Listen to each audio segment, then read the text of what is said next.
Parce qu'on ne peut plus nous accuser. Nous sommes libres. Alors oui, soyez tous le bienvenus dans la maison du Seigneur. Vous savez que nous sommes dans la fin des temps. Oui. Est-ce que vous savez que nous sommes dans la fin des temps? Est-ce que vous savez quand ça a commencé la fin des temps? Quand c'est qu'elle a commencé la fin des temps, à votre avis? Si on veut suivre la parole de Dieu. Elle a commencé quand Jésus est arrivé.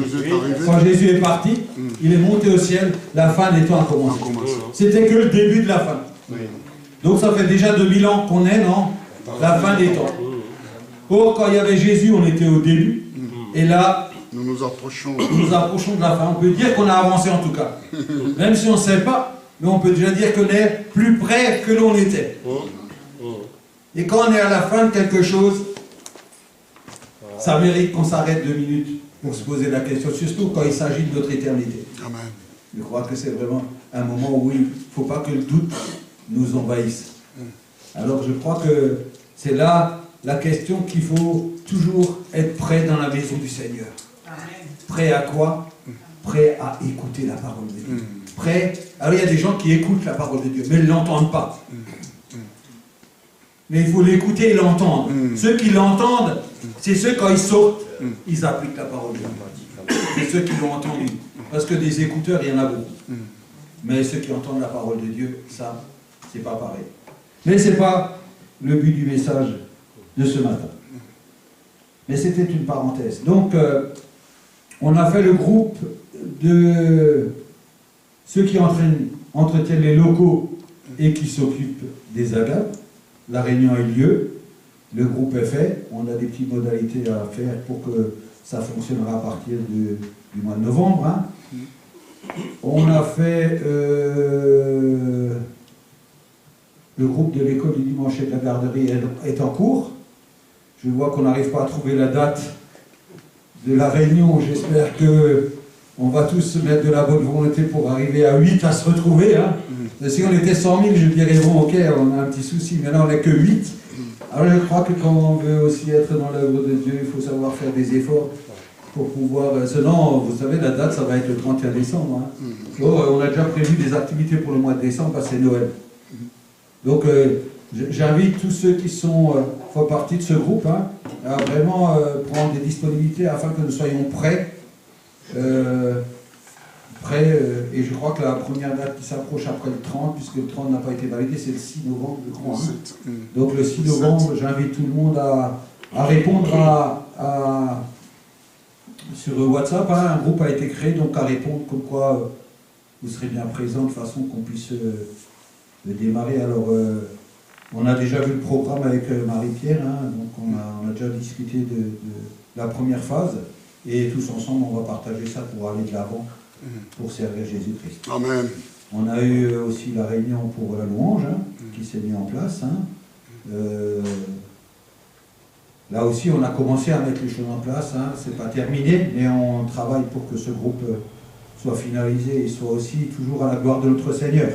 Parce que sachez une seule chose, que tout ce que nous faisons, nous ne le faisons que pour Jésus-Christ et sa gloire. Hein. Nous ne sommes pas attachés, nous ne sommes pas attachés à faire des choses pour faire des choses. Hein. On n'est pas... Donc voilà, il restera encore donc la présidence. Hein. On a aussi un groupe qui va s'occuper de la présidence. On va voir ça un peu plus tard, c'est moins urgent. En tout cas, j'aimerais tous vous inviter à donner de votre temps pour la prière. La prière, c'est pas seulement ici le mercredi ou le mardi, hein, mais j'aimerais que vous soyez tous zélés pour la prière de chacun de ces groupes et pour votre église, hein, pour que Dieu puisse, en écoutant vos prières, il puisse être saisi du vouloir de manifester sa puissance dans cette église. Amen, amen. Et ça, c'est la prière, c'est une grande source, hein, parce que la Bible dit que la prière du juste a une grande efficacité. Donc quand il n'y a rien qui se passe, on se demande si tout le monde prie ou si tout le monde est en train de vaquer à les occupations que le monde propose. En tout cas, la Bible, elle est claire sur ce sujet. Elle dit que la prière du juste, et nous sommes tous justes parce que Dieu l'a dit, pas parce que moi je l'ai dit, mais parce que Dieu a dit que nous sommes justes, parce que Dieu regarde à travers son Fils Jésus-Christ et nous voit justes, nous qui avons accepté Christ. Donc nous ne pouvons pas nous défiler en disant « moi je ne suis pas tout à fait juste ». Si, Dieu a déclaré que quand tu as accepté Jésus-Christ dans ta vie, tu es quelqu'un de juste. Amen. Donc, je vous encourage tous, et je nous encourage tous, à prendre de notre temps et à implorer la grâce de Dieu. C'est bien d'être à l'origine d'un grand mouvement comme ça, où Dieu souffle et tous les gens se convertissent. Vous ne voulez pas faire partie de ce genre de manifestation? C'est mieux quand même que d'aller voir Johnny Hallyday. Je sais qu'il est bon, mais c'est quand même mieux d'aller voir Johnny Hallyday. Donc je crois qu'il faut vraiment qu'on rentre dans la dimension du Saint-Esprit, du Seigneur, pour qu'il puisse nous encourager. Nous encourager. Oui. Amen. Donc voilà, hein, les choses avancent. Je vous tiens au courant, parce que c'est bien de savoir que ça avance. C'est bien de savoir que ça avance. Alors le message de ce matin, il est en plusieurs parties. Hein. On va essayer de voir comment le Seigneur va conduire ça. Moi je ne sais pas comment il va conduire, mais en tout cas j'ai révisé. J'ai même fait un peu d'histoire Dominique ce matin. Je me suis dit, tiens, il y a quand même des choses historiques hein, dans la parole de Dieu, hein, qui sont quand même bien à emmener, comme on les comprend. Alors moi, je ne sais pas du tout de l'histoire, mais le Seigneur, il va m'aider. Hein.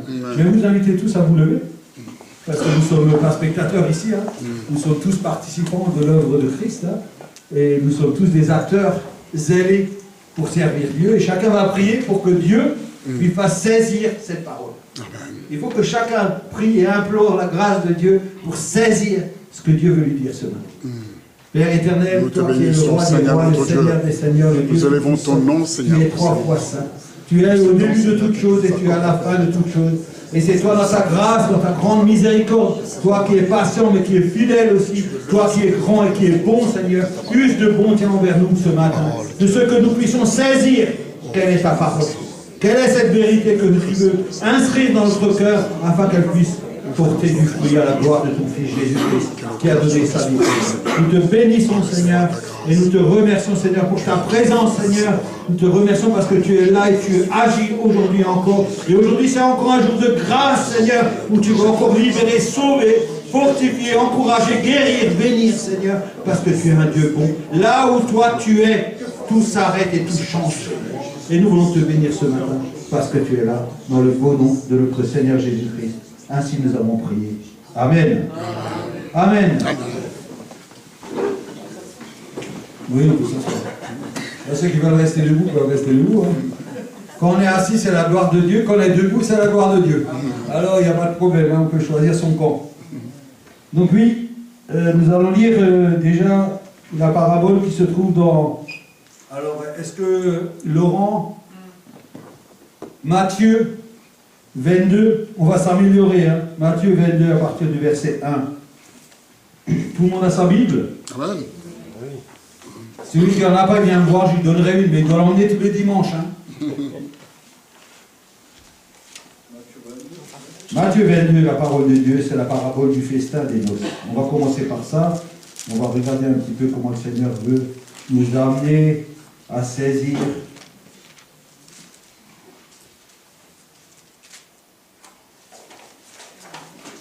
cette parole.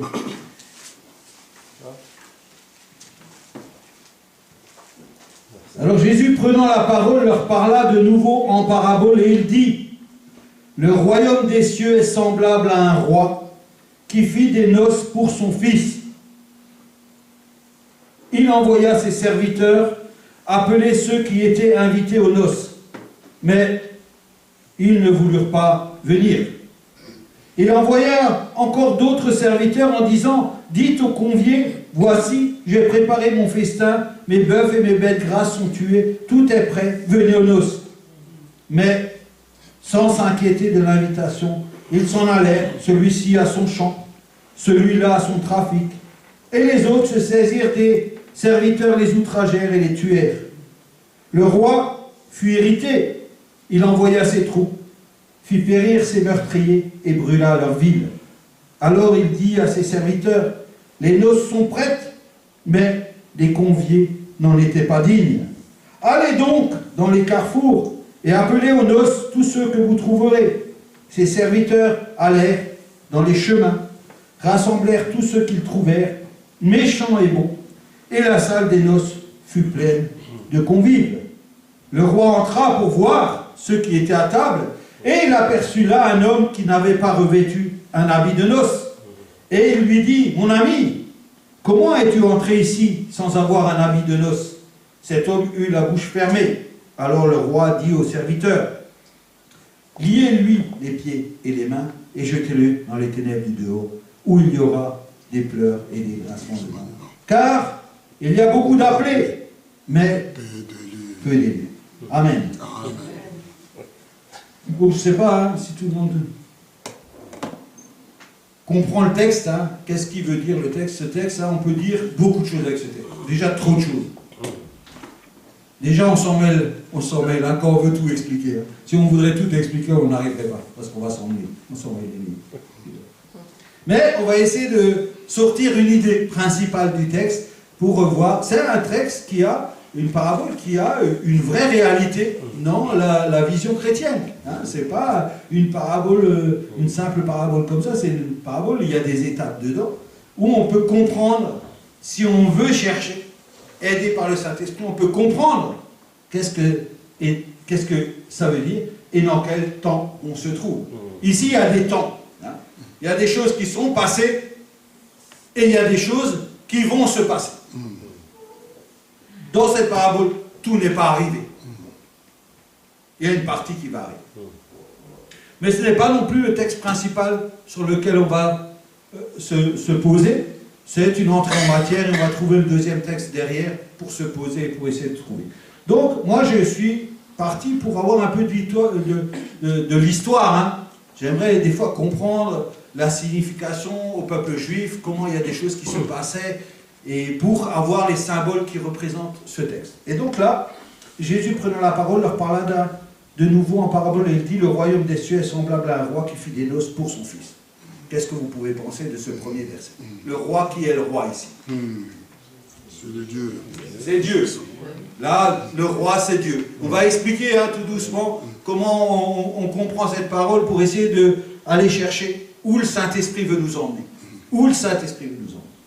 Donc là, le royaume des cieux est semblable à un roi qui fit des noces pour son fils. Ça veut dire qu'il organisa une fête pour son fils. Là, jusqu'à là, on ne parle pas d'autre chose. On dit que Dieu, notre Dieu, que nous servons tous les jours, voulait faire une fête en l'honneur de son fils qui est Jésus-Christ. Alors on peut comprendre que si Dieu voulait faire une fête pour son fils Jésus-Christ, c'est parce que Jésus-Christ, c'est son fils, mais aussi parce que Jésus-Christ a obéi à son Père. Parce que Jésus-Christ est mort sur la croix, parce que Jésus-Christ a fait la volonté de son Père. Et Dieu voulait mettre ici, là, son fils à l'honneur. Dans cette fête, son fils était à l'honneur. Nous n'étions pas à l'honneur. Son fils était à l'honneur. Alors, il dit, pour faire participer, hein, quand il y a une noce, il y a quoi? Il y a des invités. Hein, il n'y a pas que le fils tout seul. Il y a des invités. Là, on voit une première phase. Il envoya ses serviteurs appeler ceux qui étaient invités aux noces, mais ils ne voulurent pas venir. Qu'est-ce que ça veut donc dire, ça? C'est-à-dire que là, il y a des gens qui ont été appelés. Amen. Appeler, ça veut dire, l'évangéliste, il sait ce que ça veut dire appeler. Quand je veux appeler, c'est quand hier il va faire la tournée des gens et dit, hey, mon ami, tu sais la bonne nouvelle, Jésus-Christ est mort sur la croix pour tes péchés. Viens, viens à la fête, viens, accepte Jésus-Christ, reprends-toi. Hein? C'est le message, hein? C'est l'invitation de tous ceux qui sont dehors. Pourquoi? Parce que Dieu a aimé chacun d'entre nous. Et il aime chacun d'entre nous. Ce Dieu-là, c'est vraiment un Dieu d'amour. Il a envoyé son Fils pour mourir à ta place. Tu méritais la condamnation, tu méritais de mourir. Or, Jésus t'a sauvé. Et Dieu voulait te faire participer à cette fête. Mais les gens ne voulaient pas.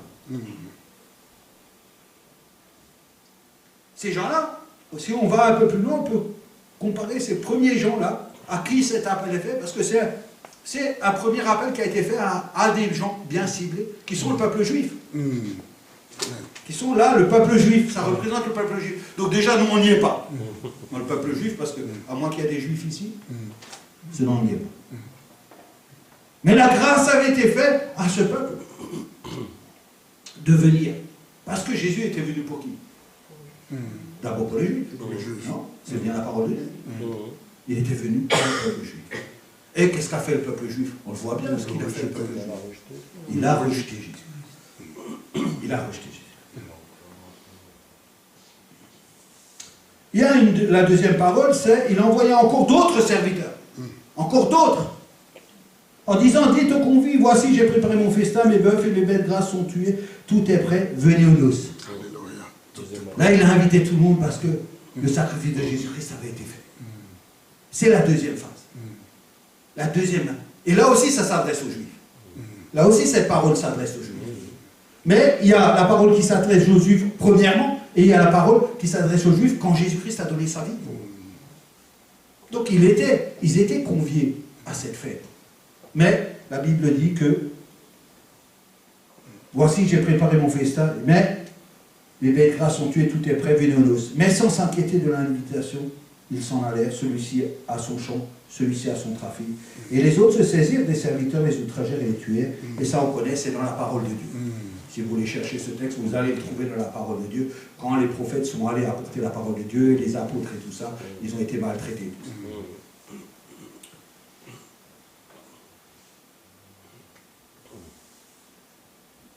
Mais on voyait là, une chose où on va revenir tout à l'heure, c'est que ces gens ont refusé la grâce de Dieu et ils sont allés s'occuper de leurs affaires. Chacun avait des choses à faire. Un, il faisait son trafic, l'autre faisait ceci, l'autre faisait cela. En fait, on voyait ces gens-là qui, leur préoccupation, ce n'était pas celle de Dieu. Leur préoccupation, c'était la vie où ils vivaient, les affaires qu'ils menaient, tant bien que mal. Mais on reviendra là-dessus. Le roi fut irrité. C'est là qu'il y a l'histoire. Hein. Et il envoyait ses troupes, fit périr ses meurtriers et brûla leur ville. On croit que c'est qu'une parabole, mais c'est arrivé ça. C'est arrivé quand les Romains ils ont brûlé Jérusalem. C'est une chose qui est arrivée. Qu'on peut comprendre à travers cette parole où Dieu a détruit Jérusalem, a envoyé les Romains et ils ont... Ça c'est l'irritation du roi. Pour bien qu'on suive ce texte qui est un peu compliqué, on peut aller plus loin, mais on va juste le superviser un petit peu. Et alors il dit à ses serviteurs, les noces sont prêtes, mais les conviés n'en étaient pas dignes. Allez donc dans les carrefours et appelez aux noces tout ce que vous trouverez. Ça c'est nous. Ça c'est pour nous. Hein? Ça c'est pour nous. Hein? Ça veut dire que là, hop, tout le monde est convié à la table du Seigneur. Ça veut dire que c'est une invitation universelle. Hein? Ça concerne tout homme, femme. Le monde entier. Le monde entier. Hein? Et c'est ce qui se passe. Hein? Des gens comme nous tous qui allons annoncer la parole de Dieu, viens, repens-toi, connais Jésus-Christ. Et là, on voit que c'est ouvert à tout le monde. Allez donc dans les carrefours et appelez aux noces tout ce que vous trouverez. Ses serviteurs allèrent dans les chemins, rassemblèrent tout ce qu'ils trouvèrent méchant et bon. Et la salle des noces fut pleine de convives. Et ça, c'est la salle des noces. Ça, c'est ce qui est en train d'arriver là.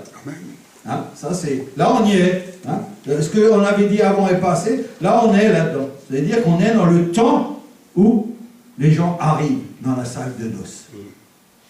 Tout le monde a accès à cette salle de noces. Donc, on est encore dans ce temps.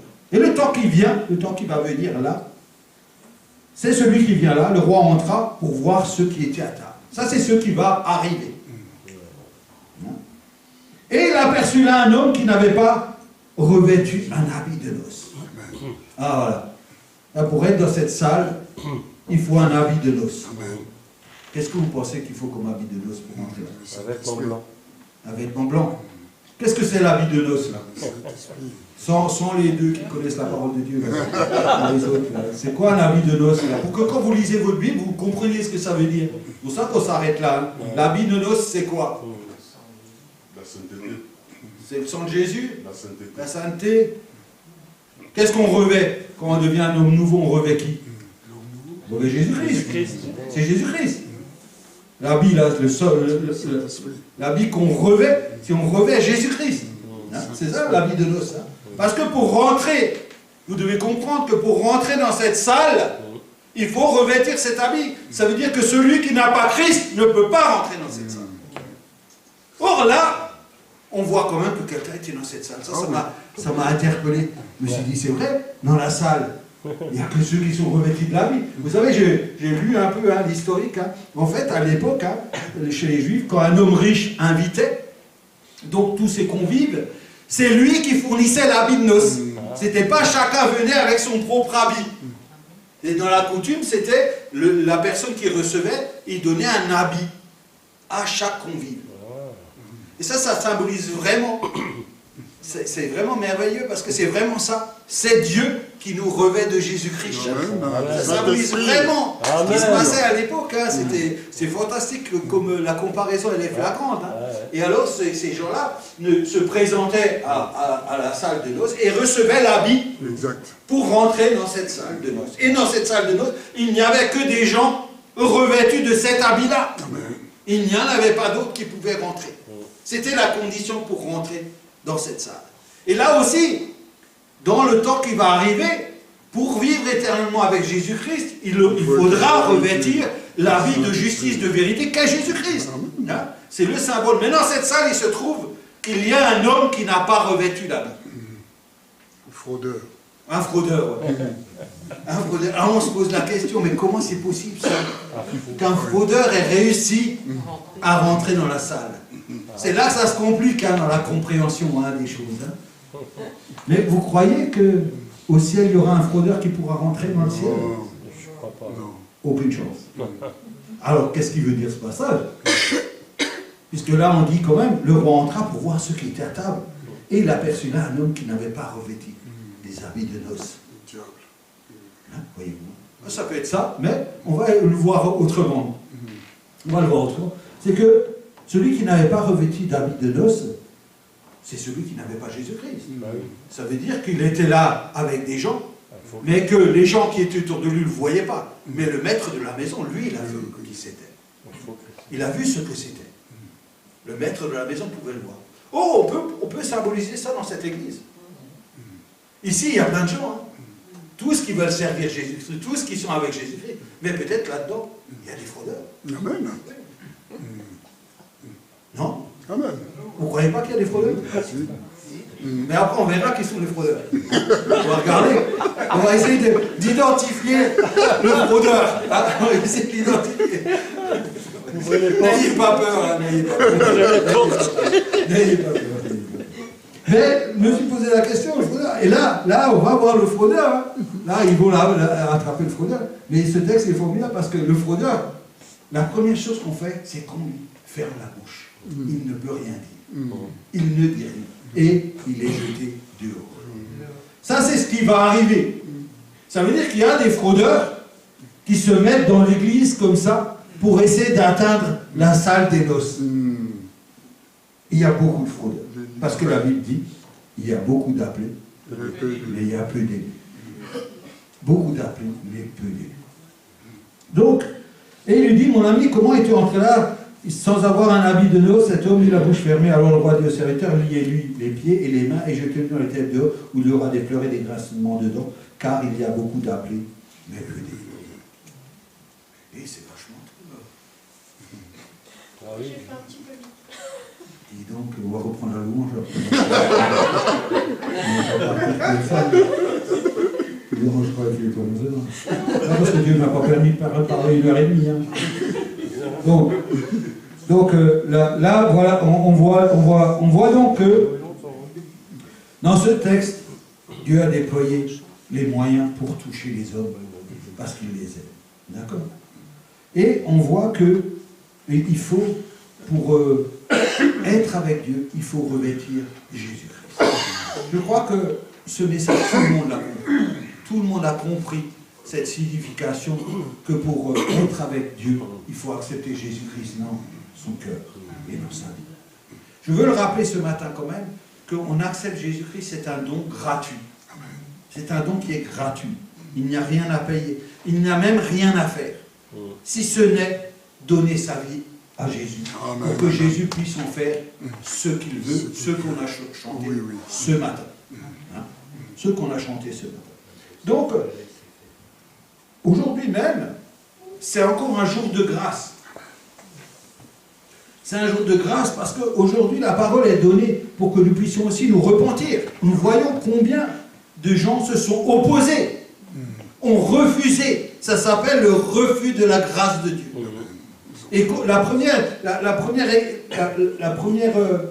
première session des gens qui ont été touchés, on ne parle pas qu'ils avaient autre chose à faire, mais ils ont refusé la grâce. Pourquoi? Parce que déjà, le peuple juif, il faut comprendre une chose, c'est qu'ils ne reconnaissent pas, en partie, le peuple juif, ne reconnaissent pas encore aujourd'hui Jésus-Christ. Il faut croire que c'est ça la vraie chose. Hein. C'est-à-dire que le peuple juif reconnaît Dieu, mais reconnaît Moïse, Abraham, tout ça, mais ils ne reconnaissent pas le sacrifice de Jésus-Christ. Pour la grande majorité. Ils refusent de croire en Jésus-Christ. Mais quand la grâce est arrivée, malgré que la grâce était arrivée à travers Jésus-Christ et à travers le sacrifice de Jésus-Christ, le peuple juif a quand même refusé Jésus-Christ. Non seulement parce qu'il ne croit pas en Jésus, mais parce que les préoccupations du monde les avaient atteints. Et là, Dieu va dire, voilà, maintenant je vais étendre. Comme eux ne veulent pas ma grâce, je vais inviter tout le monde, à travers le sang de Jésus-Christ, à venir dans ma maison.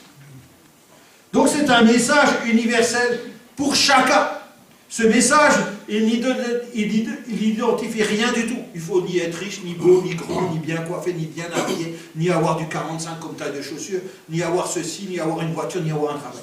N'identifie pas ce qu'a la personne, mais a été donné à toutes les personnes. Et c'est comme ça que Dieu manifeste son amour à travers Jésus-Christ, en donnant ce don gratuit à tous, pour qu'ils puissent le saisir et avoir la vie éternelle avec Jésus-Christ.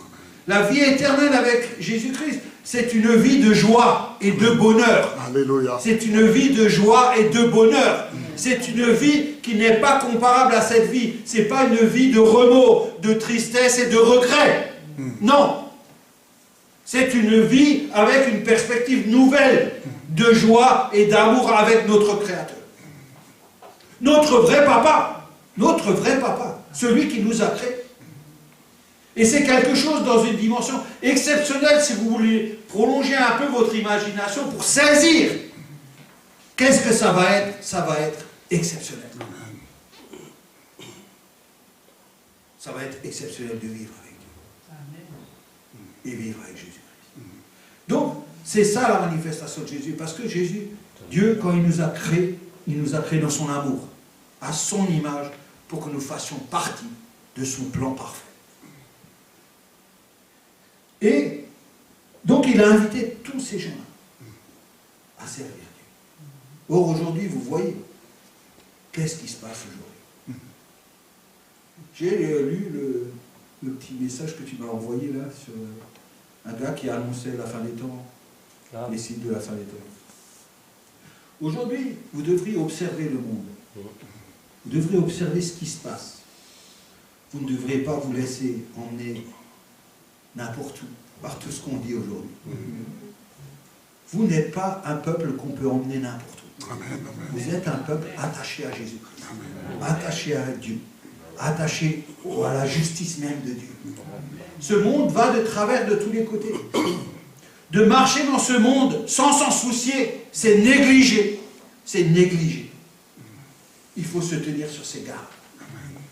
Parce qu'aujourd'hui, on veut vous emmener. On veut vous déménager.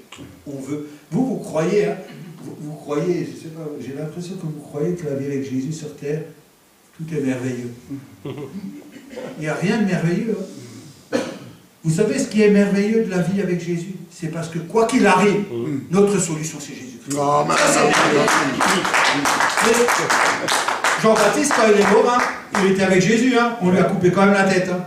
Ah ouais, on lui a coupé la tête, on lui a pas dit, ah mais parce que tu es Jésus, il n'a pas imploré la grâce, Seigneur, je veux vivre, je veux vivre. Non, non, ils sont arrivés, ils ont coupé la tête, terminé. Et tous ceux qui ont souffert, que vous ne connaissez même pas, et que moi-même je ne connais pas, ils ont souffert quand même. Ils sont morts. Et ils sont morts. Et vous croyez que nous, dans la fin des temps, ça va être rigolo? Non. Donc moi, je suis avec Jésus-Christ, tout va bien se passer. Non, non, celui qui est avec Jésus-Christ, il va être pourchassé. Il va être pourchassé. On est plus près de la fin des temps, vous pouvez l'imaginer. Parce que le monde est en train de changer. Il est vraiment en train de prendre des virages assez impressionnants. Déjà sur le fait qu'il oblige certaines choses au peuple. Maintenant, il soumet les peuples à des obligations. de plus en plus aberrantes. Hein. Oui. Parce que, par exemple, là, moi j'ai vu qu'ils commençaient à obliger les gens à mettre des pneus neige sur 48 départements. Qu'on puisse mettre des pneus neige parce qu'il neige, je comprends. Mais qu'on oblige tout le monde à mettre un pneu neige, ça c'est quelque chose que je ne comprends pas. Moi. J'ai du mal à voir toutes ces obligations qui sont dans les choses.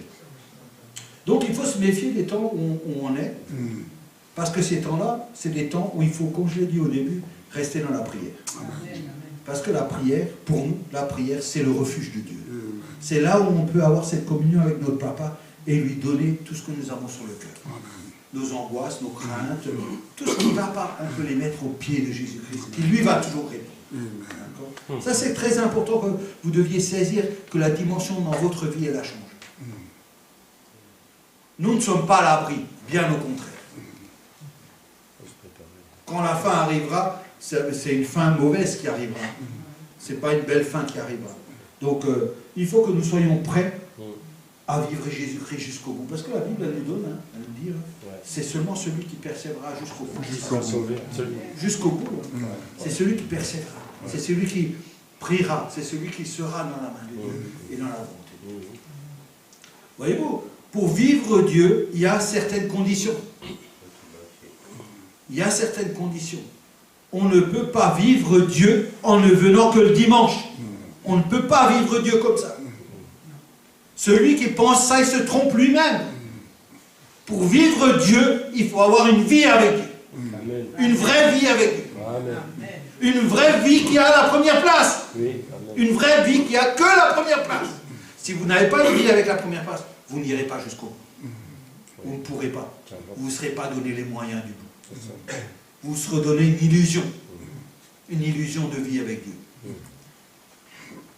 Et celui qui sera dans l'illusion, il sera mort avant la fin. C'est un vrai combat. Et nous sommes victorieux dans ce combat. Ceux qui sont victorieux, c'est ceux qui vivent avec Jésus-Christ tous les jours. Plus et eux, ils sont vivants. Plus que vainqueurs. Ils sont vainqueurs. Hein. Je n'ai pas donné un mot de faiblesse dans mon discours. Celui qui est faible, c'est celui qui croit qu'en venant le dimanche, il est avec Jésus-Christ. Celui-là, il est faible. Parce que celui-là n'a pas d'expérience. Celui-là ne connaît pas tous les travers qu'il y a dans ce monde. Mais celui qui est prêt le lundi, le mardi, le mercredi, le jeudi, le vendredi, samedi, de 8h à 8h sur 24, celui-là, Satan, il reste à des kilomètres. Hein. Il a peur, hein, tous les jours de sa vie, Satan, il a peur. Hein. Parce qu'il sait. Dans la Bible, nous voyons que les frères, quand ils sont allés se plaindre à cause des démons, ils ont dit, mais Paul, nous, on le connaît, mais vous, on ne vous connaît pas. Voyez-vous? Donc, il faut que vous compreniez où vous êtes et qu'est-ce que vous êtes et qu'est-ce que vous faites dans la vie de Dieu. Là, on voyait que ces gens-là, je vais dire un mot qui ne se dit pas, mais c'est des fous. Les gens qui ont refusé la grâce, c'est des fous.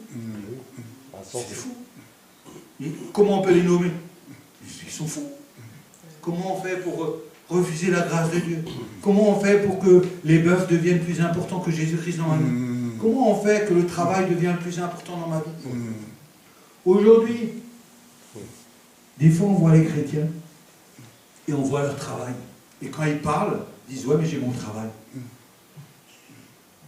Waouh! Ça, c'est une force. Des fois, je suis scotché. Mais tu sais, si tu as du travail, c'est grâce à Dieu. C'est seulement grâce à Dieu. C'est la grâce de Dieu qui se manifeste dans ta volonté. Mais peut-être tu devrais changer de travail. Ou choisir un autre travail. Parce que si le travail t'empêche de vivre Jésus, là, ça devient un danger pour ta vie.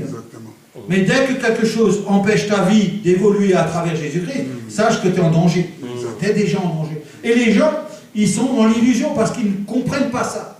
Ils pensent que le travail c'est vital. Non, non, les gens vivent sans travailler. Il y a des gens qui vivent sans travailler. Parce que la Bible nous invite à vivre par la foi et non pas par le travail. Le juste vivra par la foi. Amen. C'est ce qu'on va aborder tout à l'heure. Amen. D'accord ? C'est ce qu'on va aborder tout à l'heure. Donc, on ne peut pas se prévaloir d'une condition spécifique que nous ayons pour dire stop, non, je ne peux pas. Voyez-vous, hein, aujourd'hui, hein, vous tous qui êtes là, ceux qui sont dans les églises, tout le monde se connaît, hein, tout le monde se voit, tout le monde sait ce qu'on fait. Mais nous, on ne connaît pas ce qu'il y a dans votre cœur. Moi, je ne connais pas ce qu'il y a dans votre cœur. Moi, je vous vois le mardi, je vous vois le dimanche. Quand il y a quelque chose, je vous vois. Mais je ne sais pas ce qu'il y a dans votre cœur. Je ne connais pas le fond de votre cœur. Le seul qui connaît le fond de votre cœur, c'est Dieu. C'est Dieu lui-même. Et ce n'est pas à nous que vous allez rendre des comptes, hein, parce que nous, on ne sera pas là pour juger les gens. Mais c'est à Dieu, lui, qui connaît le cœur. Et nous ne devrons pas faire attention à l'apparence que nous donnons aux autres, mais plutôt faire attention à ce que Dieu voit dans mon cœur. Alléluia. Ça devrait être ma problématique tous les jours, de savoir, mais Dieu voit ce que j'ai ici. Ah, je suis gentil avec tout le monde, moi. Tout le monde va bien. On n'a qu'à venir toute la semaine, il n'y a pas de problème, on s'assoit et puis on discute, on mange un morceau. Mais c'est pas ça qui sauve. Ce qui sauve, c'est ce qu'il y a dans ton cœur. C'est ce que manifeste ton cœur. Et donc là, on verra, et je veux insister sur le point avant d'aller plus loin, c'est, il y a beaucoup de gens qui se disent, je veux de tout. Moi, je faisais partie de ces gens-là. Moi, quand j'ai mis ma vie en règle, en me disant, tiens, ben moi, je vais accepter Jésus-Christ dans ma vie, et je vais profiter du monde. Comme ça, j'ai réglé mon problème d'après la mort, mais pendant que je suis là, je vais profiter de ce qu'il y a. Mais ça, vous savez, ça ne marche pas. Ça ne marche pas. C'est pas quelque chose qui fonctionne. Mais au début, moi, j'ai fonctionné comme ça. Je me suis dit, il fallait... Moi, j'avais trop peur de la mort. Comme j'avais tellement peur de la mort, il fallait que je règle mon problème de la mort. Vous ne pouvez pas vivre en sachant que j'allais mourir et que je connaissais la parole de Dieu et que ma mort, elle allait... Parce que moi, je crois que nous, on est éternels. On a été créés dans l'éternité de Dieu. Donc, on ne va pas mourir. On va mourir. Le corps va mourir, mais le reste va vivre. Soit dans les tourments, la Bible nous dit, dans les tourments éternels. Waouh, la perspective, elle n'est pas belle. Hein. Avec Satan, c'est pas bien. Hein. Ou avec Jésus-Christ, qui est l'amour même, qui est la vie. Et donc, les gens pensent pouvoir vivre leur vie comme ça, en ayant un pied là et un pied là. C'est l'humain qui est comme ça. C'est la nature mauvaise de l'homme qui croit qu'en marchant sur les deux côtés, on arrive à atteindre le bateau. Mais croyez-moi, ça c'est le fraudeur. C'est celui-là qui est démasqué. Le problème de ce fraudeur-là, c'est qu'il est démasqué à la fin. C'est qu'il n'a pas de chance. Il n'a rien pour lui. Parce qu'au moment où on le démasque, là, au moment où on le démasque, on lui ferme la bouche. Fini. On ne lui dit pas, mais pourquoi es-tu ici dans cette salle? Qu'est-ce que tu as à dire pour ta défense? Qu'est-ce que tu voudrais dire? Non, non! On lui ferme la bouche parce qu'il n'aura plus rien à dire. Et il ne pourra plus rien dire. Je veux dire, le scotch sur la bouche, c'est une action définitive. Et on le prendra, on lui demandera pas pourquoi il est là, comment il est rentré là, on lui demandera rien. On lui fermera la bouche et on le jettera dans les tourments éternels. C'est ça le risque. C'est ça le risque pour celui qui croit frauder. Parce que ici dans notre église, nous sommes tous dans le monde, dans notre corps et dans notre chair, des fraudeurs. Nous avons toujours essayé de frauder. Vous savez, il y a des gens qui croient, moi je suis parfait, jamais essayé de frauder. La fraude, elle ne s'arrête pas seulement à voler quelque chose. Il y a beaucoup d'autres fraudes dans la vie qui sont bien plus graves que celle de voler un objet. Je vous le dis, moi. Donc, je veux dire, on a tous, dans la nature de notre corps où est enfermé le péché, on a cette volonté de toujours frauder, de passer, de faire ci, ça, comme ça. On connaît tout ce travail. Mais ce matin, je voudrais dire à tout le monde de prendre garde. De prendre garde à soi-même. Pour regarder soi-même, pour dire, voilà, faire le bilan. Parce qu'aujourd'hui, moi j'ai connu des gens qui étaient chrétiens toute leur vie, qui sont morts en plein milieu de la vie. Ils sont morts. Je ne sais pas pourquoi ils sont morts. Ça ne m'intéresse pas pourquoi ils sont morts. Moi, ce qui m'intéresse, c'est comment ils étaient devant Dieu. Moi, j'ai un papa, il est mort. Papa, il est mort. Nous, dans la famille, on dit, notre père, il a accepté Jésus-Christ avant de mourir. On pense qu'il a accepté Jésus-Christ, mais on n'a pas vu son cœur. Je ne sais pas son cœur. Je ne connais pas le cœur de mon père. Je sais peut-être qu'il a changé, qu'il y avait ça qui avait changé, qu'il y avait ça qui avait changé. Alors quand je vois ces choses qui ont changé, ça m'amène à dire, Dieu a intervenu dans sa vie parce qu'il a apporté un changement. Hein? On va venir là-dessus. On va parler de ça. Donc là, je peux dire, oui, mon papa, lui, il a accepté Jésus-Christ dans sa vie. Mais vous voyez, je voudrais vous reparler de ce qu'on a parlé. Quand Jésus-Christ est mort sur la croix, il y en avait un à sa droite et un à sa gauche. Et celui à sa droite, il a dit, aujourd'hui même, tu seras avec moi au paradis. Mais cet homme-là, il n'avait rien fait de bon. Rien de bon. Absolument. Il n'avait rien fait de bon. Il se trouvait au même endroit, au même moment, avec Jésus-Christ.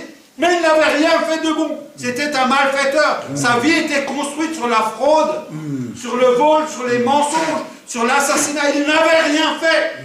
Et le mieux dans tout ça, vous savez quoi? C'est qu'il ne pouvait plus rien faire. Il était cloué à la croix. Il n'avait rien fait de bon, mais il ne pouvait plus rien faire. C'était fini pour lui. Son sort était là, sur la croix. Et là, il a dit, ok, je me repens. N'oublie pas. Je me repens. Ce gars-là s'est repenti sur la croix. Alors vous ne voulez pas me dire qu'il faut faire quelque chose pour mériter d'être sauvé? Parce que celui-là, il n'a rien fait pour mériter d'être sauvé. Mais c'est le don gratuit. Et là, on voit le don gratuit qui s'est manifesté sur la croix pour cet homme-là. Or, comme il l'a dit, s'il s'est manifesté pour lui, il s'est manifesté pour nous aussi. Donc nous n'avons pas un prétexte de dire, voilà ce que nous devons faire, ce que nous devons aller là, pour aller là. Non. Tout ça, c'est pas vrai. Ouais, j'ai un travail, ouais, j'ai ça. Okay. Bon. Mais ça, c'est la manifestation de la grâce de Dieu. Or, cette grâce, elle s'est manifestée sur nous tous qui sommes là présents. Non pas parce que nous avons un mérite, mais parce que Dieu nous aime. C'est ça qu'il faut vous rappeler. Vous n'êtes que ici à cause de Jésus-Christ et pour Jésus-Christ. Vous n'êtes pas ici pour autre chose. Si vous êtes ici pour autre chose, remettez-vous en question parce que vous faites fausse route. Vous êtes sur un mauvais chemin. Un très mauvais chemin. Et ici, nous ne sommes pas dans l'illusion. Et nous ne voulons pas être dans l'illusion. C'est pour ça qu'il y a des messages comme ça. C'est pour ne pas rester dans l'illusion de la parole de Dieu. Vous savez, l'humain et la nature humaine, elle est remplie de stratagèmes pour faire croire que tout va bien. Ouais. C'est les champions, les humains, c'est les champions. On peut bien s'habiller, on peut bien se tenir, on peut peu parler. On peut avoir des attitudes qui sembleraient que nous sommes chrétiens, que nous sommes bons, que nous sommes gentils, que nous sommes ceci, que nous sommes cela. Et notre chair, elle aime ça. Notre chair, elle aime paraître. Elle aime paraître et se mettre comme ça, comme si. Vous regardez un peu la télé, vous regardez les gens, vous regardez nous-mêmes, moi je me regarde moi-même. On se regarde et on verra que la chair, si elle peut nous faire dévier. Vous savez que la chair est opposée à l'esprit, hein? Vous savez tout ça. Hein? Oui. Vous croyez que la chair est opposée à l'esprit? Absolument. Et vous croyez qu'elle attaque quand la chair et l'esprit? C'est pendant la nuit que vous dormez? C'est tout le temps, hein? Tout le temps. La chair veut avoir le dessus sur l'esprit. Toujours. Tant que la chair est vivante, elle attaquera l'esprit. D'accord? Même Dieu a dit, il n'a pas essayé de changer la chair, hein, Dieu. Il n'a pas dit, je vais te donner une nouvelle chair. Il a dit, pour que la chair arrête, il faut qu'elle meure. Donc quand tu seras mort, le combat s'arrêtera. Parce que la chair va mourir. Or, quand tu vas voir un cadavre, je ne sais pas si tu en as déjà vu, il n'y a plus de chair. C'est fini. Il n'y a plus que des os. Donc il faut être prêt à ce combat. Il faut en être en tout cas conscient. Il faut en être conscient. Or, tu n'en es conscient. Tu sais quand tu en es conscient de cette réalité, de ce combat, quand tu vis avec Jésus-Christ. Mais si tu n'as pas de conscience de ce cas-là, là, tu es inquiète. Là, je m'inquiète pour toi. Hein, parce que là, c'est grave. Ça veut dire que la conscience, elle a perdu toute sa force de te faire comprendre qu'il y avait un combat dans ta vie. Le combat, il existe seulement quand l'esprit est au sommet. Quand l'esprit est en bas et la chair est en haut, il n'y a pas de combat. La chair, elle ne combat pas quelque chose qui est faible. Hein. Ou elle ne crée rien. Quand elle ne crée rien, la chair, elle ne combat pas. Hein. Mais la chair, elle combat quand l'esprit est là, quand il y a une opposition. Quand tu vis dans l'esprit, alors tu es toujours attaqué. Pourquoi? Parce que la chair veut te détruire, Satan veut te détruire. Et or, l'esprit, c'est la force. L'esprit, c'est la vie. C'est la puissance. C'est l'autorité. C'est tout. L'esprit, c'est ce qui est puissant. Donc voilà. Donc l'important, pourquoi on parle beaucoup de ça, c'est que l'illusion, c'est quelque chose de très difficile à détecter. C'est très difficile de détecter l'illusion. Parce qu'on croit tous qu'on est là au bon endroit et qu'on fait tout ce qu'on doit faire. Or, voyez-vous que dans l'œuvre de Dieu, il y a des signes, il y a des choses qui existent pour définir celui qui est sur le bon chemin et celui qui est sur le mauvais chemin. Alors je ne dirais pas que dans sa totalité, parce que je suis prudent, mais dans une certaine mesure, il y a des choses qu'on peut voir, observer, en tout cas. Mais il y a aussi jusqu'à la fin, il y aura toujours des choses qu'on n'arrivera pas à détecter. Parce que Satan, il se déguise comment? En ange de lumière. C'est son job. Il ne faut pas oublier que Satan, son job, c'est de détruire l'œuvre de Dieu. Or, l'œuvre de Dieu, c'est lui. Bah oui. Donc, on va un peu parler de cet homme-là qui est... Cet homme qui est entré dans la salle. On va essayer de voir un texte que le Seigneur m'a mis à cœur pour qu'on puisse... C'est un texte qui est très très bien. On va essayer de l'expliquer le mieux possible pour que vous puissiez bien saisir ces paroles que le Seigneur veut nous apporter ce matin. Donc il se trouve dans Jacques, le chapitre 2, et au verset 14. Il parle de la foi. Celui qui croit, il sera sauvé. Moi, je suis sûr qu'il y a des gens qui croient et sont pas sauvés. Ah oui, moi aussi. Parce que nous tous ici, si on levait la main, je lève la main, est-ce que je crois que Jésus-Christ est vivant? Je lève la main. Oui. Tout le monde peut lever la main. De toute façon, moi, je ne sais pas si vous dites la vérité ou pas. Ce n'est pas mon problème d'ailleurs. Mais on peut tous lever la main et dire, je crois. Même s'il y a des imposteurs ici. Ils lèveront la main, on ne les verra pas, on ne saura pas que c'est des imposteurs. On ne les détectera pas. Là. Parce que Dieu ne va pas nous révéler. Hein. Nous, là. Alors, on va lire un peu Jacques. On avait déjà prêché il y a quelques années là-dessus, sur le livre de Jacques. Mes frères, que sert-il à quelqu'un de dire qu'il a la foi s'il n'a pas les œuvres? Est-ce que tout le monde a compris qu'on commence par là? Cette foi peut-elle le sauver? La question est posée. La question est posée. Mes frères, que sert-il à quelqu'un de dire qu'il a la foi s'il n'a pas les œuvres? Cette foi peut-elle le sauver? C'est la foi. On parle de la foi là. Mes frères, que sert-il? Ça veut dire que rapporte? Que sert-il? À quoi ça sert à quelqu'un de dire qu'il a la foi? Moi j'ai la foi. S'il n'a pas les œuvres, je ne vais pas venir à la réunion du 30 hein, parce que je ne suis pas là. Ça me rappelle quelque chose. Le 30, j'ai un truc à faire. Ça me rappelle le passage que j'ai lu avant, vous savez, où on est invité, mais on a d'autres choses à faire. Où l'invitation est lancée, mais j'ai autre chose à faire. Ouais. Alors là, c'est pareil, là, mes frères, que sert-il à quelqu'un de dire qu'il a la foi? Alors moi j'ai la foi. Mais la foi en qui? La foi en quoi? J'ai la foi. Mais s'il n'a pas les œuvres, cette foi peut-elle le sauver? Or la Bible dit celui qui croit sera sauvé. C'est ça. Elle dit celui qui croit en Jésus-Christ sera sauvé. Si tu crois en Jésus-Christ. Si tu crois que Jésus-Christ est mort, si tu crois que Jésus-Christ est ressuscité, tu seras sauvé. Il n'y a pas d'autre condition. Pour être sauvé, il n'y a pas d'autre condition. La seule condition pour être sauvé, c'est de croire que Jésus-Christ est mort sur la croix pour tes péchés. Or ça, c'est pas marqué sur ton front. C'est pas marqué dans ta veste, ni dans ton pantalon, ni nulle part, tu n'as pas de papier, tu n'as rien. C'est pas marqué nulle part. C'est si je crois, et ce croix-là, c'est Dieu qui le voit. C'est ce qu'on parlait avant. Mais néanmoins,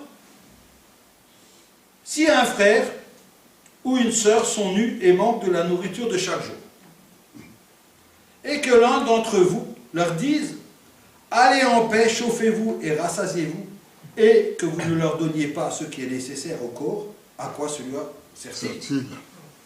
Aussi, on pose des questions là. Si je constate quelque chose, Mais si je n'agis pas, comment je peux dire que j'ai la foi? Mais la foi, c'est quoi? Hébreux 11, verset 1. On va juste l'afficher, je ne vais pas le chercher. Hébreux 11, verset 1. Ça va faire l'assurance des choses que l'on espère et la démonstration de celles qu'on ne voit pas. Parfait. S'il le trouve, on va le lire tout à l'heure. Donc, il en est ainsi de la foi. Si elle n'a pas les œuvres, elle est morte. En elle-même. C'est ça qu'elle dit. Il en est ainsi de la foi. Si elle n'a pas les œuvres, elle est morte en elle-même. Ça veut dire que, si je lis ce texte à ce niveau où je suis arrivé, ça veut dire que la foi fait quelque chose. C'est vrai ou pas vrai? Ah oui. Évidemment. Ça veut dire que si j'ai la foi, elle doit se voir. C'est vrai ou pas? Ah oui. Si j'ai la foi, elle doit se voir. Voilà, ça. Comment elle se voit? Oui, j'ai la foi. Est-ce que vous croyez que ça suffit? Oui, j'ai la foi. Vous croyez que ça suffit? Non. Hein? Vous savez que ça ne suffit pas. Vous savez que si quelqu'un vient et dit « Moi, j'ai la foi », ça ne suffit pas. Et pourtant, il proclame qu'il a la foi.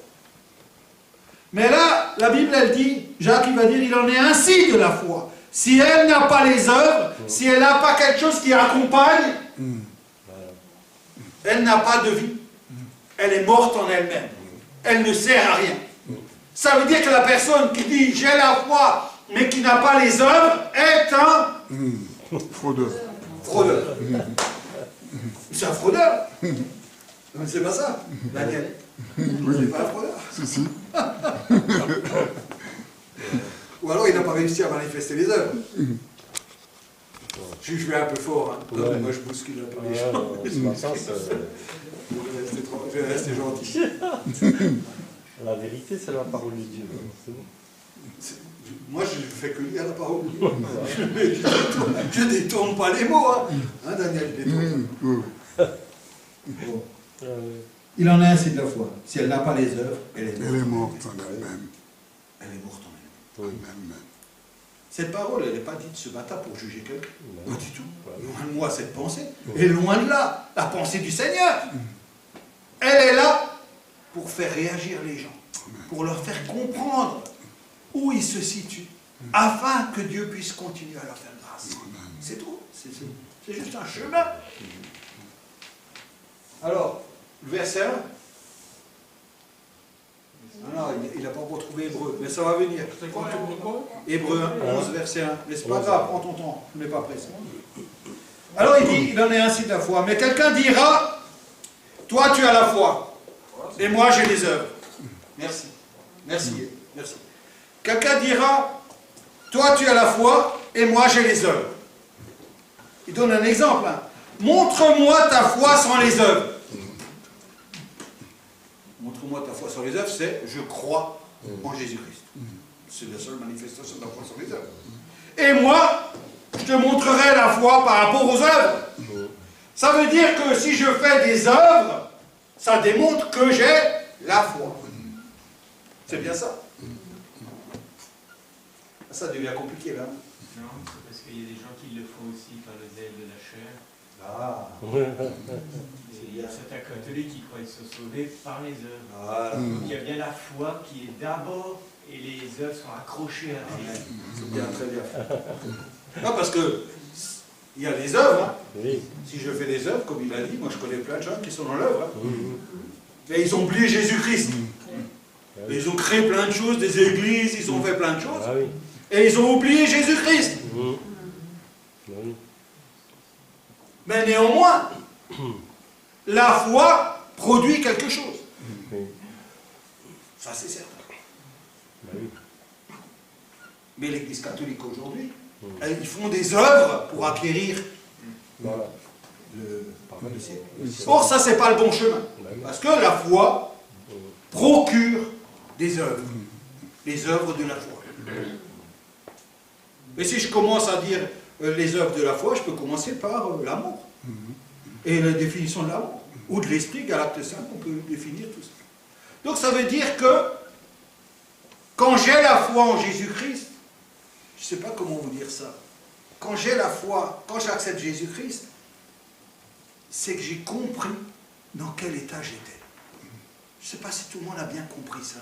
C'est-à-dire, c'est une joie d'accepter Jésus-Christ dans sa vie. Ce n'est pas une obligation, ce n'est pas une souffrance, ce n'est pas une peine. J'accepte Jésus-Christ dans ma vie parce que j'ai reconnu que ma vie était une vie de misère. Une vie de misérable, où il n'y avait rien de bon dans cette vie-là. Et j'ai reconnu en me saisissant de la vie de Jésus quelque chose de meilleur, quelque chose d'incroyable. Ça veut dire que j'aime ce Sauveur. Ça veut dire que la première chose, hein, vous vous rappelez, on a dit, hein, il y a 3 choses. La foi, l'espérance et l'amour. Mais de ces 3 choses, la plus importante, c'est l'amour. L'amour. L'amour. La charité. Ça veut dire que, ayant accepté Jésus-Christ et vivant pour lui, parce que j'ai le souvenir tous les jours du sacrifice qu'il a fait pour moi sur la croix, alors que j'avais une vie qui méritait la mort. Je donne un exemple. Je tue 10 personnes. Là. Je tue 10 personnes. Je mérite, d'après la loi, d'aller en prison. Si je vais, hier j'ai regardé une émission sur la guillotine, si je vais avant 1970, il y avait encore la peine de mort. Donc si j'ai tué les 10 personnes, je vais mourir. Je suis puni en connaissance. Vous savez, c'est grave ça. Ça, j'ai tué, je mérite de mourir. Or, c'est le statut que nous avions avant la rencontre de Jésus-Christ. C'est ce statut-là que nous avions. Nous étions en sursis, en train de mourir. Mais ça, c'est effrayant. C'est quelque chose d'effrayant. Pour nous, c'est effrayant. Ou alors, ça veut dire que c'était inconscient. On n'avait pas pris conscience de notre état. Est-ce qu'aujourd'hui, nous avons pris conscience de notre état? Aujourd'hui où nous parlons, aujourd'hui où nous sommes libérés, sauvés, aujourd'hui où nous sommes avec Christ. Parce que c'est le constat des choses qui nous fait prendre conscience. C'est le constat. C'est quand je constate que je prends conscience. Ah, j'étais allé jusqu'à là. Ouais, tu étais allé jusqu'à là. Ta vie, tu devais mourir pour ce que tu as fait. Mais moi, Jésus-Christ, parce que je t'aime, je vais prendre ta place, Marie. Amen. Là, Marie, continue-toi à vivre. Moi, je vais à ta place, je vais mourir. Je vais aller faire guillotine. Et comment je manifeste mon attitude envers celui qui a pris ma place? Comment je manifeste mon attitude? Une attitude de reconnaissance. Essayez de mettre ça dans votre tête en disant, tiens, ben voilà, j'arrive, je suis près de la guillotine, et là le président il rentre et dit, stop, cet homme-là ne va pas mourir parce que je vais le gracier. Mais ce mec-là, s'il est normal, il va se lever, il va se mettre au service du président, et tous les jours de sa vie, il va le servir, parce qu'il lui a donné à un moment, il lui a fait grâce de sa vie. Ça veut dire qu'au moment où il a fait grâce de sa vie à lui, elle appartenait au président. Et pour le remercier d'avoir fait ce geste, ce gars-là, il devrait être à côté du président et le servir comme si c'était son roi. C'est pas ça? C'est vraiment ça. Mais c'est vraiment ça pour nous aussi. Ça veut dire que notre relation avec ce Jésus, elle ne peut pas être une relation du dimanche. Elle ne peut pas être une relation du mardi. Elle ne peut pas être une relation simple. C'est une relation remplie d'émotions, de force et de puissance. C'est une relation de tous les jours. Parce que j'ai compris qu'est-ce qu'il avait fait pour moi. C'est pour ça que la Bible dit, il y a beaucoup d'appelés, mais il y a peu d'élus. Ça veut dire qu'il y en a peu qui ont compris. Moi, je ne veux pas faire partie des appelés, je veux faire partie des élus. Ça ne m'intéresse pas, les appelés. Mais je veux qu'on nous comprenions quelle devrait être notre relation avec Dieu. C'est une relation parce que quand tu as perdu ta vie et que ta vie elle appartient à Jésus, de quoi tu t'inquiètes? Dis-moi de quoi tu t'inquiètes. En fait, tu avais une vie, on t'a donné une vie pour vivre autant d'années Je ne sais pas comment c'est régi, ceux qui meurent à 40 ans, 50 ans, peu importe. Mais en tout cas, Dieu t'a fait le cadeau d'une vie. Cette vie qui t'a fait cadeau, tu as fait tout ce qu'il ne fallait pas avec. Donc tu avais un choix, c'est de mourir. Là, dans ce choix de cette mort, parce que la mort éternelle, c'est quand même quelque chose d'atroce. C'est vraiment quelque chose d'atroce. Ça veut dire que dans cette mort éternelle, tu n'as plus la possibilité de venir vers Dieu, qui est lui seul l'amour et la vie et le chemin. Une fois que la sentence est prononcée, il n'y a plus d'aller-retour possible. On l'a vu à travers cet homme qui a été lié, la bouche fermée et dehors. Il n'y a plus de moyen de retour. Ça veut dire qu'aujourd'hui, tu peux dire aujourd'hui vraiment qu'aujourd'hui c'est un jour de grâce pour toi. Aujourd'hui, ne dis pas demain parce que demain, c'est pas dans tes mains. Mais aujourd'hui, tu peux encore dire aujourd'hui, c'est un jour de grâce. Où Dieu m'a fait comprendre quelle devait être ma relation avec le Seigneur. Or, cette relation, il faut que je l'expérimente ici, là. Pas quand je serai au ciel. Au ciel, je n'ai pas besoin d'expérimenter cette relation. J'ai besoin d'expérimenter cette relation avec Dieu aujourd'hui. De vivre ma nouvelle vie que Dieu m'a offerte sur un plateau avec lui. C'est ça mon attitude que je dois avoir aujourd'hui.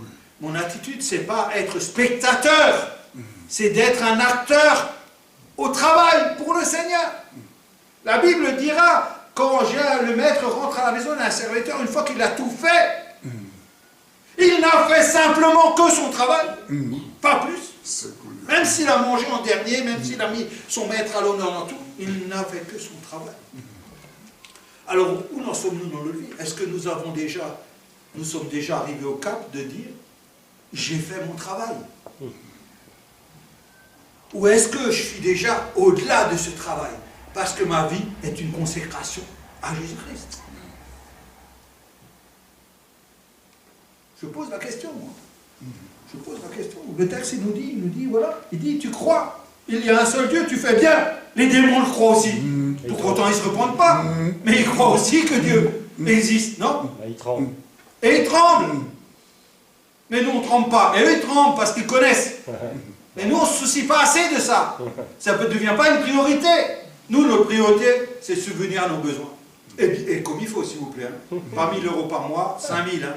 Il faut que j'ai la voiture qui aille avec. Parce que comme si je vais aller en voiture au ciel, j'emmène le frigo au ciel, j'emmène ça au ciel, et je constitue un grand paquet. Je m'achète un petit immeuble hein, pour mettre tout dedans. Et quand Jésus viendra, je dis, Seigneur, n'oublie pas hein, mon immeuble là, avec les appartements et tout ce Non, c'est pas comme ça. Vous savez que c'est pas comme ça que ça se passe. Mais pour autant, même si on le sait, des fois on y est quand même. On est en train de penser à nos enfants, hein? Comme si Dieu était incapable de s'occuper de nos enfants. Moi je suis le premier, hein? Je ne jette pas la pierre. Là je vais faire ça pour mes enfants au cas où. Le Seigneur, des fois il m'appelle, au cas où de quoi?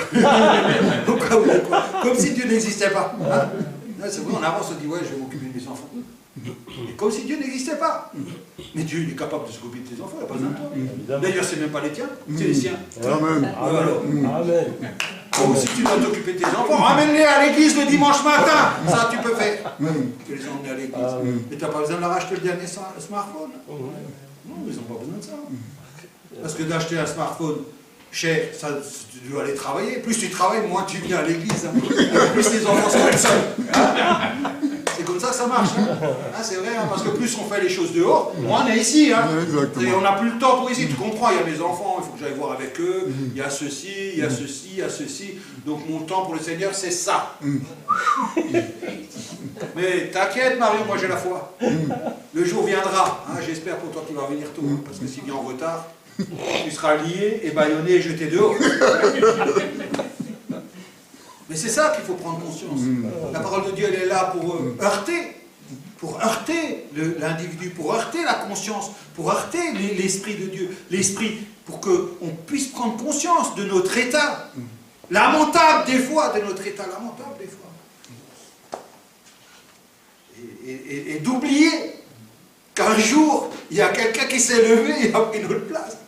Un jour, il y a quelqu'un qui, dans ma vie, s'est levé et il a pris ma place. Mais Mario, prends conscience de ça. Alors on est toujours dans les églises, on temporise, ouais, mais c'est pas grave, demain tu iras demain. Mais il faut Qu'est-ce qu'il a dit avant lui? T'as dit quoi? Le royaume des dieux appartient à qui? Aux violents. Mais c'est qui les violents? Celui qui dit demain. Mais celui qui dit demain, c'est pas un violent. C'est celui qui se lève et dit non, non, je ne vais pas travailler aujourd'hui, je vais faire l'œuvre de Dieu parce que la parole dit que le juste vivra par la foi. Si j'ai loupé aujourd'hui, je le recevrai. Le Dieu va me le donner. C'est ça la foi. Cherchez La premièrement le royaume c'est des ça. cieux et sa justice, et tout le reste Voilà. sera donné en plus. Voilà. C'est ça la foi. La foi, c'est d'expérimenter une chose que tu n'as pas, que Dieu va te donner dans son amour. Parce que tu t'en comptes sur lui. Or, nous ne sommes pas de ces gens-là. Parce que nous essayons de tout régler nos problèmes nous-mêmes. Et quand on a fini avec nous-mêmes, alors là, quand ça va plus, on implore Dieu. Et tu devrais implorer Dieu avant d'avoir tout fait toi-même. Tu devrais implorer Dieu tout de suite, tous les jours de ta vie, pour dire Seigneur, écoute, moi je veux ça, mais je vais sûrement mal faire, je laisse tomber, j'attends que tu me le donnes. Est-ce que c'est pas plus sage des fois? Non, non. Ah oui, D'avoir une vision différente, c'est ça. d'avoir une vie qui est conforme à ce qu'on dit. Juste une vie conforme à ce qu'on dit. Si on aime Dieu, quand on dit j'aime Dieu, quand on dit je crois en Dieu, mais si on ne fait rien derrière, c'est des mensonges. C'est des mensonges. Ce n'est pas la vérité. Parce que quand j'aime Dieu, je fais quelque chose. Tout le monde le sait. Tout le monde a des enfants. Quand tu dis t'aimes ton enfant et qu'il vient, alors là, on voit la manifestation de ton amour. Hein. Mais rare est le moment où il prend une claque. Hein, parce que tu te dis toujours que vaut mieux la patience. Hein. Mais des fois, vaut mieux une claque. Mais moi, je suis de ceux-là. Je peux parler, je connais le sujet à fond. Moi, j'ai jamais donné une claque à mes enfants. Je sais de quoi je parle. Mais il vaudrait mieux des fois donner une claque que dire ouais, Dieu est patient, je vais être patient. Ça, c'est des fois des faux fuyants. Vous savez, c'est des cachettes où on va se cacher pour ne pas agir. Dieu corrige aussi. Hein. Ouais, il faut des fois intervenir dans la vie. Il faut des fois être. Parce que dans la jeunesse, elle s'enfuit, hein, elle se perd. Hein. Si on ne les corrige pas, les jeunes, Bah oui, qui va les corriger? absolument. Il faut des fois être l'outil hein, pour les conduire. En tout cas, voilà, la Bible elle est claire. Abraham, notre père, ne fut-il pas justifié par les œuvres lorsqu'il offrit son fils Isaac sur l'autel? Abraham n'est pas un exemple de ça.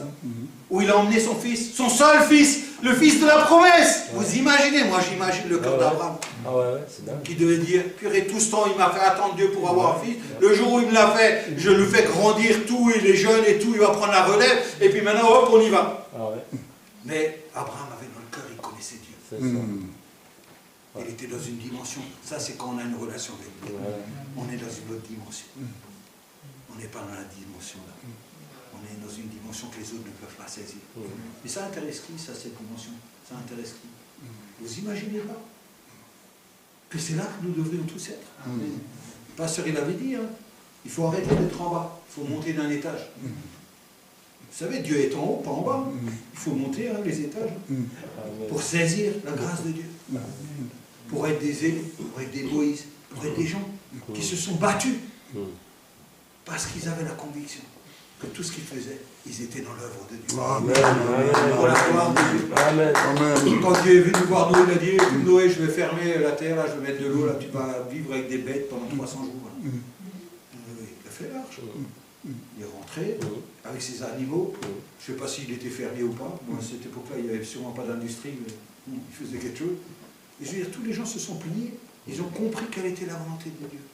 Et ils se sont inscrits dans le projet de Dieu. Ils n'avaient pas de projet. Mais ils sont rentrés dans le projet de Dieu. Amen. Amen. Cette église, elle a un projet. Amen. Pas le mien, pas le nôtre. Mm. Mais elle a le projet du Seigneur. Amen. Amen. Est-ce que tu es inscrit dans le projet du Seigneur? Si tu n'es pas inscrit, il faut courir. Il faut courir.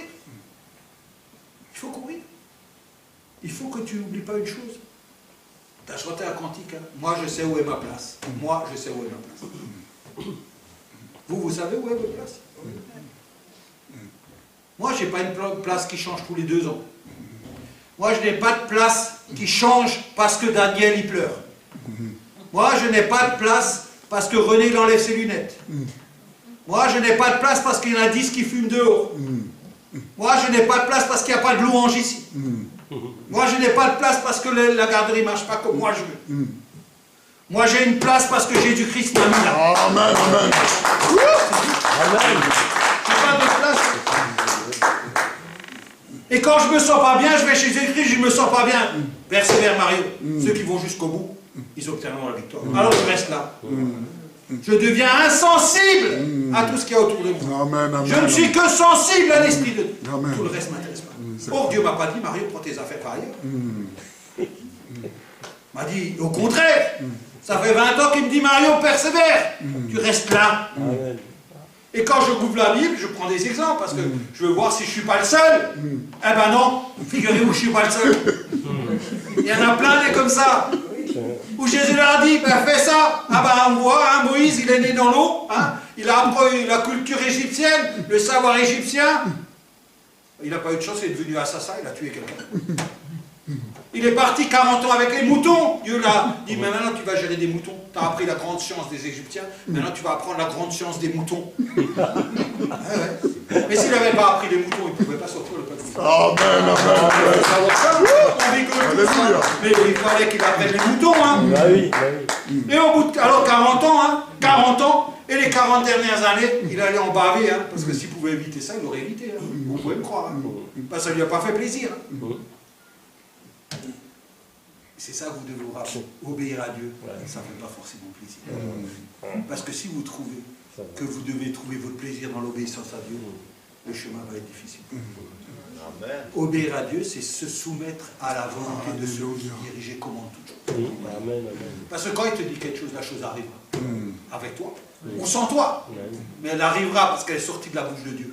Or, Dieu dit, toutes les paroles qui sortent de ma bouche ne reviennent pas à moi sans avoir accompli ma volonté à moi. Si tu as placé ici, tu as le droit de t'enfuir. Tu sais quoi? Tu seras un fugitif pendant les 30 prochaines années. Un fugitif de ta place. Tu sais que Dieu aura attaché à ta place les bénédictions, les promesses, tout. Ils se resteront ici. Amen, Personne. amen, Parce amen. que toi, tu seras ailleurs. Amen. Eh ouais, c'est ça la vraie vie qu'on ne vous dit pas. C'est ça qu'on ne vous dit pas. Alors les gens vont changer d'église, vous allez là, ah mais là-bas c'est mieux. L'autre c'est un grand brun, il est plus sympa, lui il parle mieux. L'autre il dit pas ça, l'autre il dit ceci. Moi je ne sais pas tout ce qu'on dit. Mais en tout cas, moi, la première chose que je ferais, c'est je dirais, Seigneur c'est ma place, je vais rester ici. Et je vais me mettre au travail. Moi je suis soumis depuis 15 ans à Daniel. Amen. Quand Daniel dit quelque chose, je fais ce que Daniel dit. Amen. Quand Amen. je ne suis pas d'accord, je vais voir Daniel, je dis écoute, je ne suis pas d'accord. Il me dit ah, on fait ça, comme ça, comme ça. Et s'il a raison, on reste sur ce qu'il a dit. Mais lui, quand moi je dis quelque chose, et il n'est pas d'accord, il le dit aussi. Et s'il doit se soumettre, il se soumet aussi. Amen. Et vous savez pourquoi ça fonctionne? Parce que nous deux, on n'a pas d'intérêt. Notre intérêt, c'est Jésus-Christ. Amen. Alors il n'y a jamais de conflit, jamais un seul conflit. Parce que l'un se soumet à l'autre pour Jésus-Christ. Amen. On n'a jamais eu un problème. Pas une seule fois. Donc ça veut dire quoi? Ça veut dire que si nous deux on arrive, parce que nous on fait rien, c'est l'esprit qui gère ça. Mais nous tous on devrait arriver. On devrait tous arriver à avoir notre place et avoir dans cette place un travail pour Jésus-Christ. Tu pourras aller dire hein, à Dieu, hein, quand il est sur son trône, tu viens me dire, écoute Seigneur, pas de chance, je travaille 12 heures, et je travaille de nuit, et je travaille le dimanche, et je travaille ça, et je travaille ça. Seigneur te regardera, il te fermera la bouche. Hein. Parce que travailler, c'est d'abord avec Christ. C'est comme si Christ, il avait... C'est comme si Jésus-Christ, hein, il ne pouvait pas avoir 100 000 employés sans l'occuper pour les faire manger et boire. C'est vrai, hein? Non? Mais Dieu peut avoir 1 milliard de gens sans qu'ils travaillent. Ils vont manger, boire, ils vont tout faire. Parce que Dieu est tout puissant. Or, toi, tu t'inquiètes en disant mon travail, mais ton travail ne te court pas, il te coule. Le travail, ça coule. Parce que le travail, c'est que de l'argent. Mais en France, on ne peut pas mourir, même si on ne travaille pas, on ne peut pas mourir. On a à manger à boire en France. Même quand on ne travaille pas d'ailleurs un jour, peut-être je vais essayer. Je vais aller à ce moment-là, je mets une casquette comme ça pour voir si ça marche.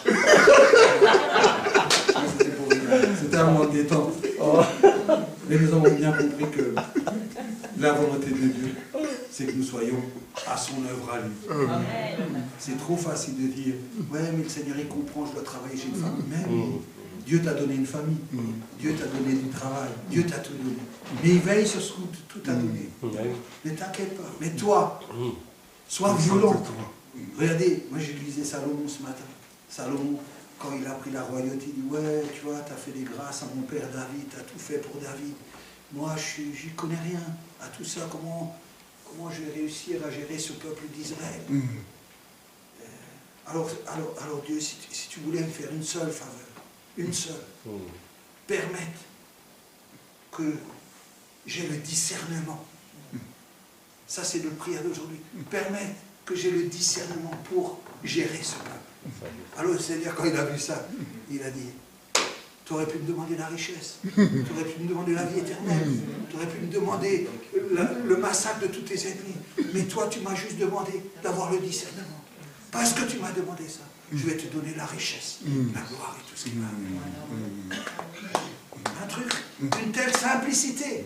Et nous sommes là en train de nous débattre, hein, comme des je sais pas quoi, pour accueillir je sais pas quoi.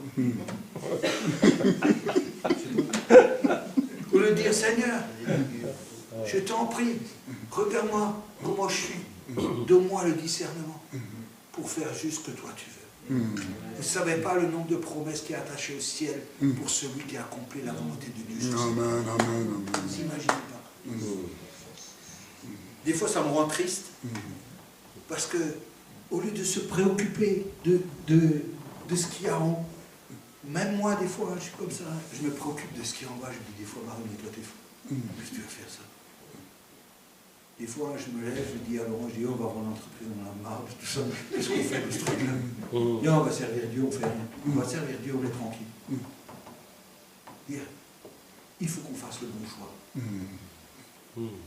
Le seul choix du dimanche, le seul choix du mardi, n'est pas un choix suffisant. N'est pas un choix qui reflète l'amour que nous manifestons nous à Jésus-Christ. C'est comme si on comblait les trous. C'est comme si on foulait la grâce de Dieu au pied. Et quand je viens le mardi, le dimanche chez mon Seigneur, si tu n'es pas content, cherche Jean d'autres. Non, non. C'est comme si on foulait la grâce de Dieu. On devrait être disponible. On devrait avoir le discernement comme Samuel quand Dieu l'appelait. Samuel! Il se levait, il allait voir Élie, il dit, quelqu'un m'a appelé, c'est toi. Non, non, laisse coucher. Samuel! Mais quand Dieu t'appelle, toi, est-ce que tu te réveilles?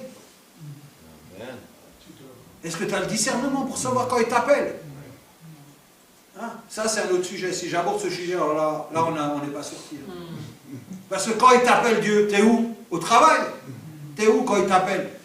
Et tu crois peut-être qu'il ne t'appelle pas, hein, parce que tu n'es pas assez grand, tu es trop petit dans le royaume des dieux. Mais il a dit, les petits seront les premiers. Hein. Mais quand il t'appelle, parce que Dieu appelle les gens, vous savez que Dieu appelle? Ah oui, il appelle tout le monde là. Il vous appelle. Et vous savez le plus souvent, qu'est-ce qu'il a comme réponse? Aucune. Parce que les gens sont tellement occupés à faire leur vie qu'ils ne discernent même pas quand Dieu appelle. Mais ça, c'est des vérités. Moi, je fais juste que de les répéter. Elles ne sont pas que pour vous, elles sont pour moi aussi. Ne croyez pas que je suis à l'abri de ce que je dis. Ne croyez surtout pas ça. Non, parce qu'on a l'impression que quand on parle, on est à l'abri de tout ce qu'on dit. Non, non, non, non. Moi, ça me concerne en premier. Mais nous devrions chercher à discerner qu'est-ce qu'est la volonté de Dieu dans ma vie aujourd'hui. Et vous allez commencer à porter des fruits aujourd'hui. Et des bénédictions aujourd'hui. Et des grâces aujourd'hui. Parce que toutes les grâces que vous avez, c'est les grâces que Dieu répond pour tout le monde. Mais il y a les grâces individuelles. Il y a les grâces pour obéissance. Il y a des grâces qui sont données. Donc, nous devons... Je termine. J'ai pris beaucoup de temps, je termine. Comme la louange a été rapide aujourd'hui, j'étais plus long, moi. Je me suis permis. Et je crois que le Seigneur veut que nous soyons des gens engagés. Engagés pour le service de Dieu. Sans regarder à la dépense. Et s'il y avait quelques problèmes, il faudrait se confier en Dieu. S'il y avait quelques problèmes pour aller de l'avant, il faudrait se confier en Dieu. Il faudrait crier à Dieu, qui nous donne vraiment le discernement et l'assurance que nous sommes dans le chemin. Tous les chemins ne sont pas les mêmes. Mais quand nous sommes le chemin engagé avec Christ, Dieu nous montre les portes. Dieu nous montre les endroits. Et nous, on est l'église, on doit faire partie du réveil. Amen. Il faut que ces gens-là, ils plient le genou tous pour accepter Christ. Ils vont plier le genou à cause de vous. Amen. Lui, il sauve, mais elle prie. Amen. Ensemble, on est ensemble. Voilà. Il faut que vous soyez impliqués dans ce projet. C'est votre projet. C'est le projet de Dieu que vous portez. Pas le projet d'une église, le projet de Dieu. Ici. Ici, c'est là qu'il nous a placé. Il nous a parlé, je ne sais plus qui nous a parlé des 5000 personnes qui ont reçu à manger. C'était là, c'était pas ailleurs, c'était à un endroit. Vous êtes tous plantés ici. Produisez donc du fruit ici. Et vous allez être bénis ici. Et vous allez voir comment Dieu est bon. Venir devant et dire, Dieu est bon. Voilà ce que Dieu a fait dans ma vie. Voilà ce que Dieu a fait pour moi. Tous ces gens qui souffrent de l'eau, qui sont malheureux. Moi, je suis content que quelqu'un un jour venu a toqué à ma porte et m'a dit, Mario, crois au Jésus-Christ. Et je suis content que Jésus m'a accepté.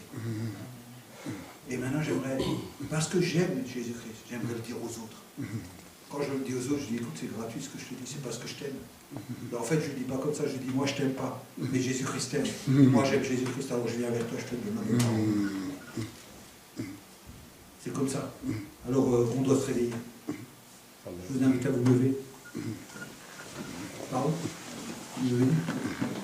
Ouais, tu peux venir. Ah, tu peux venir, tu termines par la prière. Je laisse terminer. Je sais que Dieu suscite toujours beaucoup d'interrogations, de paroles. Amen.